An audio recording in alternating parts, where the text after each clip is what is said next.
Salut tout le monde, c'est Gonel, j'espère que vous allez bien. Moi ça va super, on se retrouve aujourd'hui pour une nouvelle vidéo où je vais vous présenter un petit peu ce qu'on a vécu pendant notre GR20 et vous allez voir qu'il y a pas mal de trucs assez marrants, assez drôles à vous raconter. Donc voilà, je vous fais pas attendre plus longtemps, c'est parti!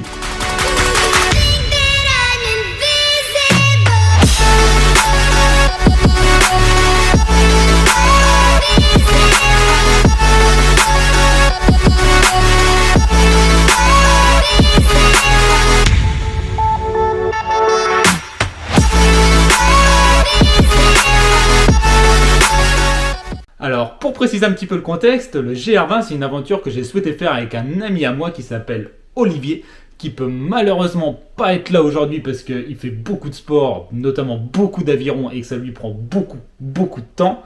Mais voilà. Alors du coup, on part avec Olivier, on prend l'avion et dans l'avion, on rencontre deux filles qui font aussi le GR20. Et donc du coup, on parle un petit peu avec elles, on descend de l'avion tous les quatre, on fait du stop avec ces filles-là et on arrive très vite au refuge municipal de Calenzana. Et donc on déplie la tente, on mange, mais on n'avait rien pris vraiment à manger, donc moi je mange 2 sandwichs triangles, enfin les trucs qui tiennent pas du tout au corps. Olivier c'est pareil, je crois qu'il avait pas grand chose à manger, etc. On parle avec les filles, on mange avec elles, etc. Et puis on va se coucher. Et sauf qu'au moment où on va se coucher, on entend un bordel là, des jeunes, à peu près notre âge, un peu plus jeunes, qui faisaient un bordel pas possible, ils poussaient des cris, ils faisaient ronfler les scooters, etc. Et on se dit putain, c'est pas possible quoi, ils le font exprès. En vrai, ça sentait vraiment le fait exprès quoi. Bref, tant bien que mal, Olivier arrive à s'endormir, et moi j'y arrive pas. Une demi-heure, 1 heure, 1h30, 2 heures, et au bout de 2 heures, j'arrive pas à m'endormir. Je dis bon bah ok Gwen, je dis va aux toilettes. Je dis ça va te changer, ça te fera te lever un petit peu. Et puis je dis comme ça quand tu reviendras, tu seras plus dans le même état d'esprit mental. Et puis tu arriveras à t'endormir. Je vais aux toilettes et sauf que quand je reviens, je comprends qu'en fait la bande d'adolescents, de jeunes, ont pas juste pour projet de faire un bordel pas possible dans les rues. C'est-à-dire qu'ils ont pris des pierres, des bouteilles vides d'alcool, etc., vodka, un peu tout le truc, et qu'ils envoient tout ça sur les tentes. Et je vois les pierres qui passent par au-dessus, le grillage, etc. Et là, je regarde notre tente avec Olivier, enfin Olivier dormait, et là, je vois que notre tente, elle a un trou gros comme ça, quoi. Et là, je dis, putain, c'est pas possible. On n'est pas parti, et on a un trou dans la tente, quoi. Et là, je dis, putain, c'est pas vrai, quoi. Tu prends l'avion, tu vas en Corse. En Corse, c'est pas comme en France, chez nous, tu connais pas où sont les magasins, etc. On n'a pas de voiture, on n'a rien. On peut pas aller racheter une tente demain. Ça va être le gros bordel, quoi. Ça va être très très compliqué. Je dis là, ils sont en train de me ruiner mon aventure, quoi. Ça fait 6 mois que tu prépares un trek. Et donc ils continuaient à acheter des pierres, etc. Je dis à Olivier de sortir de la tente tout de suite parce que c'était pas des petites pierres, c'était des trucs comme ça pour certaines. Et donc du coup, potentiellement quand tu es dans une tente avec la tête du côté de la route, potentiellement tu te prends une pierre comme ça, tu te relèves pas. Donc je dis à Olivier de se lever de la tente tout de suite. Et du coup, en nous voyant debout, on voit les jeunes qui se barrent. Et puis là, tu te retrouves face à toi-même, avec une tente pétée, tu te dis que forcément sur un trek de 10-11 jours, tu vas forcément te taper au moins 1 ou 2 nuits de pluie, même en Corse. Et donc du coup, là ça pue un peu quoi. Moi je suis super énervé, ça fait 6 mois que tu prépares ton trek, ça fait 1 an que tu l'imagines, que tu anticipes, etc. Et là, des jeunes mal élevés, là, en 2 secondes, ils te broient ta tente. Et en plus, c'est pas une tente Décathlon que j'aurais récupérée de Tata Jacqueline ou je sais pas qui. C'est une tente à plus de 400 balles. Voilà, là, je suis un peu tendu. Et je vois un des jeunes de la bande qui revient. Je le vois passer de l'autre côté du grillage. Alors, je cours au grillage, vite, avant qu'il ait le temps de lancer une nouvelle pierre qui pourrait faire un autre trou. Et je lui dis, dégage! Il me dit, ouais, non, moi je suis un touriste, je passe par là, etc., etc. Et il se moque un peu de moi. Je vois bien qu'il se moque un peu de moi, mais bref, je lui crie dessus. Et donc du coup, en voyant ma tête pas très très commode, il finit par s'en aller. Il y a des gens qui se lèvent un petit peu, qui se réveillent, parce qu'ils sentaient que, autant des cris dans la rue, on se dit c'est une soirée, c'est quelque chose, mais là, quand il y a des insultes, etc., c'est peu bizarre. Et là, 5-10 minutes après, je vois ce même jeune revenir et je le vois et qui balance à nouveau des pierres sur notre tente. Et là, je me dis, putain, lui, il se fout de ma gueule. Il faut savoir que moi, je suis de type assez sanguin. Donc du coup, comme il y avait un buisson autour du grillage, je me baisse pour être caché par le buisson, et je cours le long du grillage, et au bout du grillage, dans l'angle, grillage qui fait 1m60, hein, qui est quand même, 1m60, 1m70, qui est quand même pas tout petit, je me penche, mon torse sur le grillage, je passe mes jambes de l'autre côté, et j'arrive dans la rue, quoi. Je me retrouve dans la rue face au gars qui jette impunément des pierres sur ma tente, comme ça. Je vois à sa réaction du gars qui se demande en fait comment je suis passé de l'autre côté. Et donc je le vois, il est surpris, il est là à 10 mètres de moi, et je prononce aucun mot. Mais je crois qu'il voit à mon regard que je ne suis pas passé de l'autre côté de ce grillage pour discuter. Il dit rien, et quand il voit que je m'avance vers lui, en marchant tranquillement, mais que je vais sûrement faire quelque chose assez peu conventionnel, il décide de se barrer. Et moi, je cours aussi, je lui cours après, et sauf que le problème, c'est que je suis parti tellement en colère que j'ai pas fait gaffe, j'ai pas lacé mes chaussures de randonnée, parce que je les ai remis en pleine nuit pour me lever de la tente. Et donc, quand je cours, mes chaussures, elles se barrent de mes pieds. Bref, c'est plus possible de courir comme ça avec la chaussure qui a à moitié de travers, c'est un coup à se péter la cheville, quoi. Je crie assez fort, une insulte pareil, je dis « Reviens là !» Et puis je balance une insulte. Enfin bref, mais je crie, je réveille tout le monde. Et donc du coup, là, il y a tout le camp de personnes là où on dormait qui décident de se lever et de voir un petit peu ce qui se passe, quoi. Et donc, je leur explique, je dis, regardez, ils ont broyé notre tente. Et là, au moment où on explique ça, tout, ça dure 10 minutes, à un moment donné, on voit 4-5 gars revenir avec un jeune de 16-17 ans entre les mains, puis nous dire, tenez, c'est un des gars qui a lancé des pierres sur votre tente. On s'est planqué dans la rue quand on a vu ce qui se passait, et du coup, on vous l'a ramené. Pouah. Et là, les gars... C'est 2 gars, alors il y avait un militaire, un gars qui faisait du bodybuilding, il y avait 3 Parisiens, etc. Mais franchement, les gars, merci à vous, quoi. Franchement, vous êtes des crèmes, quoi. Et donc le gamin arrive, mais moi je sais pas trop quoi faire avec, quoi. J'ai jamais été confronté à ce genre de situation. Et donc du coup je lui dis, tu sais quoi, on échange nos numéros, et puis je dis comme ça, je t'envoie mon RIB, et puis tu me la rembourseras. Et le militaire qui est à côté, il me dit non. Il dit, t'as vu le type de profil de personne? Il dit ça, t'envoies un message, il te répond jamais. Et il me dit non. Il dit, tu sais quoi? Tu prends son téléphone dans ta poche, comme ça, vu le prix de son téléphone, t'es sûr qu'il se sauvera pas, et puis t'appelles la gendarmerie, comme ça, ils viennent et vous allez régler ça à la gendarmerie. Je dis, écoute, c'est nickel. Je regarde le gars, je dis merci à tous ceux qui lui ont couru après. Et donc on se retrouve à 1h30 du matin à appeler la gendarmerie. Les gendarmes viennent, les gendarmes bien évidemment connaissent les jeunes là. Et puis les gendarmes m'expliquent, ils me disent, si vous voulez récupérer ce que vaut votre tente, il faut porter plainte. Bon, je dis écoute, on va porter plainte, hein. Moi il y a un moment, voilà. Et on entend devant la gendarmerie des scooters ronfler là. Et on entend qu'en fin de compte, c'est les copains du jeune qu'on a avec nous à la gendarmerie qui viennent et qui manifestent devant la gendarmerie en criant « Libérez-le ! Libérez-le !» etc. Mais ils sont juste devant la gendarmerie, quoi. Et donc moi, je vois ça, je dis « Putain, c'est pas possible. » Voilà.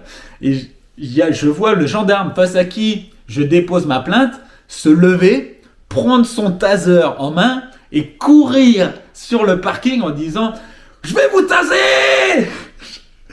Là, j'en rigole aujourd'hui, mais sur le moment, je me dis, mais waouh, mais où est-ce qu'on a débarqué, quoi? Qu'est-ce que c'est que ce pays? J'avais entendu dire que les Corses c'était un petit peu chaud, etc., machin, mais là, là c'est chaud, quoi. Bon, bref. Et finalement, le père du jeune qui est mineur est appelé pour venir le rechercher. Il arrive et en parlant avec lui, il me fait un chèque pour la tente. Et donc, on termine de déposer plainte, on revient sur le camp à 3h30 du matin, et on se dit, on va essayer de dormir un petit peu ce qui reste de la nuit, quoi. Et donc, on s'endort sur les coups de 3h45, 3h50, et à 4h30, soit 40 minutes plus tard, on entend les premiers coups de fermeture éclair à des trailers et des randonneurs bien aguerris qui se lèvent pour faire la première étape. Donc on a dormi 40 minutes, et nous on partirait bien aussi. Le seul problème, c'est qu'à Calenzana, il n'y a pas ma banque, donc je peux pas aller encaisser mon chèque le lendemain, et puis de toute façon, les banques, ça ouvre qu'à 9h, donc on est obligé d'attendre au moins 9h. On réfléchit, etc. Et finalement, on décide d'envoyer mon chèque par la poste directement chez moi, comme ça je l'encaisserai en rentrant à la maison. Et donc du coup, on attend que la poste ouvre, on achète une enveloppe, etc. Et donc on part comme ça à 9h45, 10h, et là, ça nous fait pas trop marrer parce qu'on sait 2 choses. On sait qu'il va faire très très chaud. Donc ça veut dire qu'il faut qu'on avance le plus vite possible tant qu'il ne fait pas encore super super chaud, quoi. Et on sait une deuxième chose, c'est qu'il n'y a sûrement pas de source d'eau sur le parcours. Donc ça veut dire qu'on va devoir avancer vite, mais en buvant très peu d'eau, quoi. Et donc aussi, ok, allez, c'est parti, on n'a plus le temps pour tarder, on part, 9h45, on monte. Moi, je me force à peu boire. Olivier, il est derrière moi, donc lui, je pense qu'il boit quand même bien, pour le coup. Et moi, je bois vraiment peu.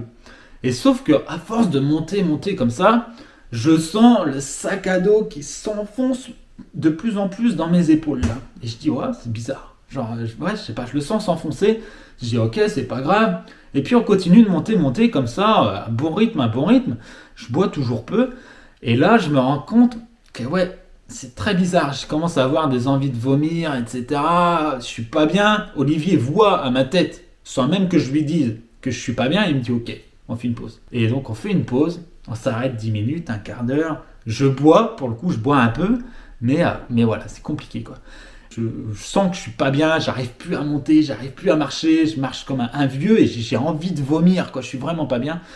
Et je sais pas ce que c'est, je sais pas si c'est la fatigue de pas avoir dormi, parce qu'on avait dormi que 40 minutes sur la nuit, et que sur les 3 nuits précédentes, moi, pour des problèmes personnels, j'avais dormi, 8 ou 9 heures sur les 3 nuits d'avant. Donc, je suis en cruel manque de sommeil à ce moment-là. Ou si c'est parce que la seule chose que j'ai mangé sur les dernières 24 heures, c'est un sandwich, c'est 2 sandwichs triangles là, qui tu les manges 1 heure après, t'as encore faim. Ou si c'est parce que il fait chaud et qu'on boit peu, mais à ce moment-là, je me sens pas bien. Envie de vomir, etc. Et on a beau faire des pauses de 5-10 minutes et je remarche 400 mètres et j'ai une nouvelle fois envie de vomir, quoi. Et je suis vraiment, mais vraiment pas bien, quoi. Et j'ai jamais été comme ça sur le Tour du Mont Blanc, etc. J'ai jamais été comme ça, quoi. Alors à un moment donné, Olivier me dit arrête, on s'arrête, tu bois bien et tu manges. Bon, ok, alors on s'arrête 10 minutes, je suis comme ça, affalé là par terre et tout, je bois un peu et je mange, mais je suis tellement fatigué qu'en fait, je mets la barre de céréales comme ça dans la bouche là, et j'ai même plus la force de la mâcher, quoi. Et Olivier me parle et tout, il me dit allez, ça va. Il dit, je dis ouais. Sauf que j'ai la barre dans ma bouche comme ça, mais il dit mange-la. Puis moi, j'ai tellement plus la force de manger la barre de céréales, mais vraiment, que je lui dis je la laisse fondre. Et donc je laisse fondre ma barre de céréales dans ma bouche. Et en parlant avec un médecin après coup, il me dira qu'en fin de compte, la forte chaleur avec le peu d'eau, l'exercice physique et en plus tout ça aggravé par le fait que j'ai très très peu dormi les nuits d'avant, du coup c'est les 4 symptômes clés pour une insolation. Et donc forcément quand tu as une insolation, tu n'arrives plus à avancer. Et je lutte comme ça, mais alors les seuls arbres qui pouvaient nous abriter, ils avaient brûlé, donc du coup il y a plus que les troncs, il n'y a plus aucune feuille, enfin bref, on se retrouve en plein cagnard, et là on voit qu'on a quoi ? Notre première section d'escalade. Donc on t'es là et t'escalades les rochers, machin, bidule, alors tu marches, t'escalades, t'as une chaîne, tu descends, tu remontes. Bref, c'est pas le terrain le plus tranquille du monde, et je monte comme ça, je monte. I'ma run this town. Fire in my soul, got my eyes on the ground. I can't help myself lately, can't turn myself down. I'm in love with you, baby, but I let you down. I can't die in this town, I won't die in this town. Yeah. Hey. Don't die in this town. Et donc on marche comme ça, on fait une pause, je suis pas bien, paf, on repart, je suis pas bien, on fait une pause. Et à un moment donné, on regarde la carte, à chaque fois on regardait la carte, et on se dit, là ça y est, là on a tout monté. Donc là c'est bon. Moi dans ma tête, je me dis, écoute, là ça va aller mieux, quoi. Tout. Et on repart, et là je vois encore une grosse côte qui nous attend. Et là vraiment, je fais demi-tour, je regarde Olivier, je dis, non, c'est pas possible. Genre vraiment, je suis au bout de ma vie, je ne veux plus voir la côte en fait, je n'y arrive plus. Et on arrive comme ça au refuge, en 6 heures au lieu des 6h30 prévues quand même, on n'a pas été si mauvais que ça, mais alors vraiment au bout de ma vie, quoi. Au refuge, on retrouve le militaire et le bodybuilder là qui ont capturé le gamin, et on leur dit merci les gars, vraiment merci à vous. On trouve également les 2 filles, on va manger avec eux, alors manger un repas lyophilisé, et je mange 4-5 cuillères, et à un moment donné, là, j'ai un haut le cœur parce que je sens que je vais vomir, quoi. Je sens que je vais vomir. Alors je mange des petites cuillères et tout. Je me force à manger parce que je sais que si je mange pas, j'aurai pas de force le lendemain, quoi.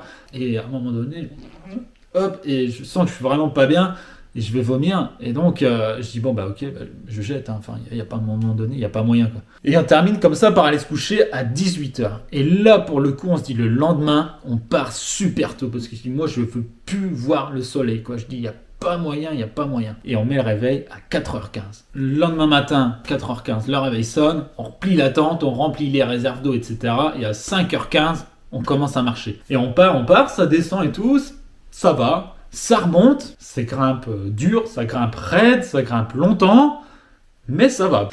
Et on rencontre sur le chemin 2 gars avec des bobs cochonous, mais 2 gars bon délire, quoi. On plaisante avec eux.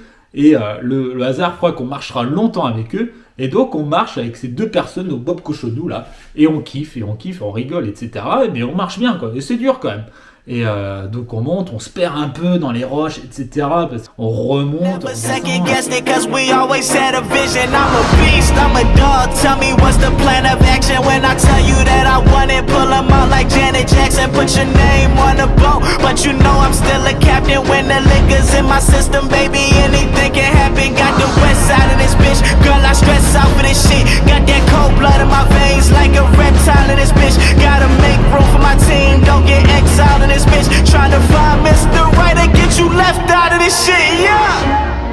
Et là, on commence une descente bien technique. Tu descends toutes les pierres, elles glissent, elles roulent, etc. Donc, il faut se freiner, il faut éviter de tomber en arrière, il faut éviter de tomber sur le côté, etc. Et en plus de ça, c'est une descente qui est en alternance avec plein de petites pierres qui roulent. Et derrière, des grosses marches que tu dois désescalader. Et donc, on commençait un petit peu tous à s'énerver parce que quand tu manques de tomber 1 fois, 2 fois, 3 fois, 4 fois, 5 fois, et à un moment donné, tu as peur, tu prends peur à chaque fois, tu te fais peur, tu prends aucun plaisir. Et puis surtout, tu vois que la descente, il reste encore à descendre, quoi. Et tu te dis, c'est pas possible, quoi. Le refuge, tu le vois toujours pas. Et tout, tu te dis, c'est pas vrai, quoi, tout ça. Et donc, on s'énervait un peu tous. Et on se tape à un moment donné une barre parce que moi je vois les 2 gars avec les bobs cochonneux derrière nous qui s'énervaient aussi, notamment un des 2, et qui parce qu'il s'énervait, il tapait avec le bâton comme ça dans les pieds. Putain de descente, putain. Et donc nous, ça nous fait marrer sur le moment et tout ça. Et donc on descend comme ça, on descend. Moi je tombe une fois, paf, je me relève, je continue de marcher, ça descend bien. Et à un moment donné, on voit le toit d'une cabane tout au loin là-haut, tout au loin, et on se dit, waouh, faut descendre tout ça encore là, ça va être long ça va pas se faire en 2 secondes, hein. Et donc du coup, on continue de descendre, je retombe une 2e fois, et c'est des pierres qui coupent, donc je m'ouvre au poignet là, je me relève, de toute façon, il n'y a pas le choix, faut avancer, et on arrive comme ça au 2e refuge, à Karuzu. Et donc là, on arrive au refuge, on parle un petit peu avec les 2 gars, avec les Bob Cochonou, on se prend une planche de saucisson, une planche de fromage, on se fait rejoindre par le bodybuilder et le militaire qui avait sauvé ma tante le premier jour, enfin, en tout cas, qui m'ont permis de me la faire rembourser, et on mange, et en même temps, on sait qu'on a 1 heure pour se décider. Soit on décide de rester là, à rien faire, quitte à s'ennuyer un peu jusqu'à 9h du soir, et de faire l'étape 3 le lendemain, ou alors on force, on se défonce, mais par contre, on arrive au refuge numéro 3 le 2e jour. Et là, on se dit, ok, qu'est-ce qu'on fait? Et il y a une fille qui passe et qui dit, mais si vous allez à Asco ce soir, vous pourrez manger des Américains. Elle m'a tapé pile au bon endroit, quoi. Olivier, lui, de toute façon, il était chaud pour faire l'étape 3 le 2e jour, parce que c'est un gros du sport, donc lui, il était chaud de night. Moi, je me dis, ok, je préfère subir l'enfer pendant 5, 6 heures, 7 heures, 8 heures s'il faut, et manger un Américain ce soir, plutôt que m'ennuyer. Donc du coup, nous on se dit, ok, nous écoutez les gars, nous on va manger un Américain ce soir à Asco. Et là c'est opération séduction. C'est, allez les gars, mais venez avec nous, vous n'allez pas rester tout seul, un Américain ce soir, c'est plutôt cool quand même, attendez. Et puis du coup on les embarque avec nous pour l'étape 3. Et puis, je me rends compte que, appelé par l'Américain, le resto, tout cool, etc., On l'a peut-être un peu sous-estimé, la troisième étape, qui normalement doit être faite en une journée complète. Hein. Parce qu'en fait, la troisième étape, là c'est là où je me rends compte, c'est quand même une étape où on prévoit 6 heures pour faire 5 km. C'est-à-dire, on prévoit que les gens avancent à moins d'1 km par heure. Sans problème. C'est-à-dire que le matin, on avait déjà fait 7 heures de marche où on avait avancé à 1 km heure en moyenne en se donnant à fond et en faisant peu de pauses. Et tu as fait 7 heures de marche et tu repars pour 6 heures de marche, pareil, dans un terrain hyper technique où tu es à même pas 1 km heure. Donc, voilà. Et on passe à un pont sympa, tout ça. Et ça monte, ça monte, ça monte. On est en plein cagnard. Alors là, ça tape. Hein. Tu montes. Alors tu t'agrippes aux racines des arbres, tu tires, etc. Tu passes un pied après l'autre, tu montes en quadrupédie. Bref, c'est un délire. Alors, on se trouve un coin d'ombre, on se pose, on voit un trailer qui monte, on le voit s'arrêter pour vomir, etc. C'est un délire. À un moment donné, on est avec les vagabonds catalans, on se fait rejoindre par les deux gars avec les bobs cochonous, et on voit qu'il y en a un qui n'avait pas mis sa genouillère au début, et qui a vraiment super mal au genou, puisqu'il ne peut plus avancer sa jambe droite devant sa jambe gauche. Donc pour marcher, c'est pas très pratique. On rigole un peu de désespoir complet face à ce qui nous arrive, parce qu'en 2 jours, on est complètement fracasse. Complètement fracasse. Et donc on monte comme ça, et c'est long. En plus, le soleil il tape, et vraiment, tu te dis, et monter sous cette chaleur-là, c'est quand même quelque chose, quoi. C'est vraiment, c'est harassant, quoi. Ça t'épuise. Et à un moment donné, je crois être arrivé en haut, puisque on arrive sur un terrain un peu plus plat, et je dis, voilà, on arrive en haut, je dis, c'est bon, je dis, maintenant, on redescend. Et là, je vois, en fait, une toute petite goulotte de pierre tout en haut, là-haut, là, et je vois qu'en fait, ils nous font monter tout droit, tout en haut, là-haut, pour après nous faire redescendre. Et je me dis, là, c'est pas possible. Bon, ça fait déjà 2 heures qu'on monte à un bon rythme. Les prochaines destinations, on va là-haut, putain. Putain, c'est pas possible.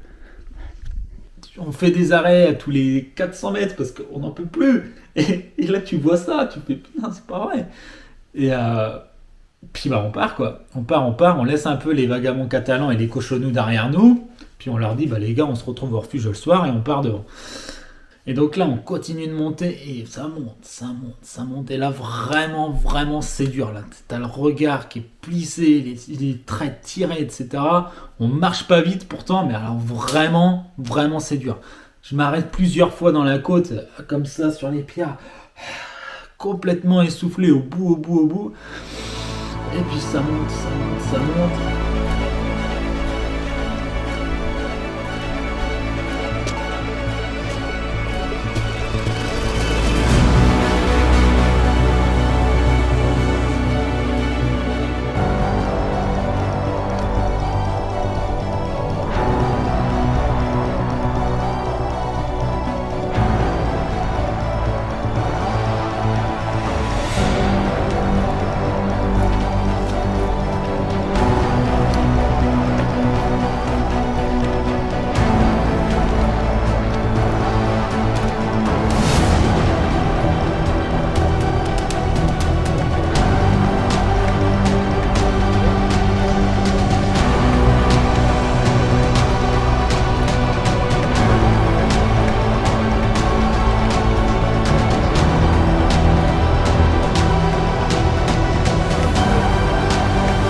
Et on arrive comme ça, tout en haut de la côte. Voilà, et là on se dit, bon bah ok, là maintenant c'est descente, refuge, etc. Ça va aller mieux. On profite un peu de la vue, et on se dit, allez, on redescend, direction l'américain. Et on redescend, sauf qu'en fait on s'aperçoit qu'on redescend pour remonter, et puis on remonte, et on arrive à un deuxième col où là vraiment on va descendre. Et on voit le refuge tout en bas là-haut. Et on se dit, ouais, bon, il est pas loin. En 1 heure on y est. Ouais. Et donc on descend. Et là vraiment c'est la descente la plus technique de toute GR. C'est pas la plus longue c'est celle qu'on a déjà fait avant, mais alors là vraiment en termes de technicité, c'était hardcore quoi. Tu dois descendre des trucs d'1,50 m, parfois 2 mètres. Alors tu descends dans des failles entre les pierres, tu t'appuies sur les côtés, etc. Tu dis je vais passer par là, tu regardes, tu te dis bah non ça passe pas. Tu dis bon bah je vais passer ailleurs, je vais passer là, je vais repasser là, machin. Après tu descends, ça va un peu mieux. Bon, mais allez, il faut sauter ce truc-là, il faut passer au-dessus de ça, il faut descendre ça, remonter de l'autre côté. C'est un délire. On croise des gens, pareil, on se plaint un petit peu. On se disait, c'est pas de la randonnée ça les gars, tu peux pas marcher là-dedans. On est avec une traileuse. La traileuse à un moment donné descend, puis elle glisse, elle dérape, elle fait tomber ses bâtons dans une faille entre des pierres. Elle arrive à les récupérer tant bien que mal, mais enfin bon, c'est un délire. Et on descend comme ça. Et on arrive à Ascot, mais alors après une très longue descente qui nous a vraiment terminé quoi. Et là c'est fin du deuxième jour, on arrive au restaurant, je suis trop content, on mange avec les cochonous et les vagabonds catalans, et on mange un gros hamburger devant moi. Je dis à Olivier de me prendre en photo parce que je suis super content d'être au resto. Et je me rends pas compte sur le moment, mais en regardant la photo de plus près, je me rendrai par la suite compte que j'ai déjà des poches sous les yeux terribles, alors que ça fait seulement que 2 jours qu'on est parti, quoi. On termine de manger, on prend la douche, on se brosse les dents, on déplie la tente, on va se coucher, on fait le bilan. Là, on a fait 13 km en 12 heures. Voilà, et on sait que l'étape du lendemain, c'est l'étape la plus dure de toute GR. Donc on sait qu'il va falloir serrer les dents encore une journée. Voilà, si vous voulez voir un petit peu la suite de nos aventures et de ce qu'on va vivre, et croyez-moi qu'on va vivre encore des choses bien plus dures, et ben n'hésitez pas à cliquer sur la partie 2 qui va s'afficher juste ici. Et puis sur ce, n'hésitez pas non plus à poser un petit like, à activer la cloche, tout ça vous connaissez bien évidemment. Moi je vous dis bonne fin de journée à vous, c'était Gwenaël, allez, ciao!